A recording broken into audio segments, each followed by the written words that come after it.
Familja Dalladaku në fshatin Zhymë të Lushnjës ka hapur dyert e mortit pas krimit të rënd, ku djali Florioni ka masakruar me sapat prindrit. Nga ngjarja mbeti e vdekur në vend e ama Fanie Dalladaku dhe u plagos rëndi ati Hasan Dalladaku.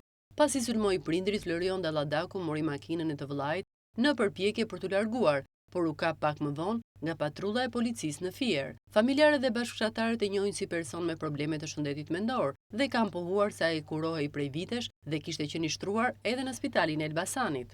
Një prej bashkëshortarëve tha se disa vite më parë Florion Dalladaku kishte plagosur një person.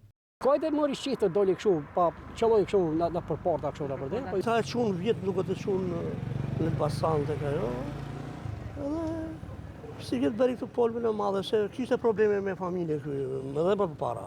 A i ka qenë me probleme kartetë, me probleme mendore, me tëra. Qora atje ku duesh qora, u rënduaj, pa i shenjët i dha, ka vite, unë kam qenë Greqi në ato kohra, dhe beri një skandal në para. Lagosjet e gjim metën atje, pastaj. Ashtu, sigur u stabilizua. Kështu që e vazhdet tia, stabilitet nuk pati. Po si duket, nga ajo që nuk kurohej rregullisht. Banorët duke shprehur keqardhjen për fatkeqësinë që ndodhi, thanë për News 24 se familja Dalladaku ishin njerëz të mirë dhe punëtor.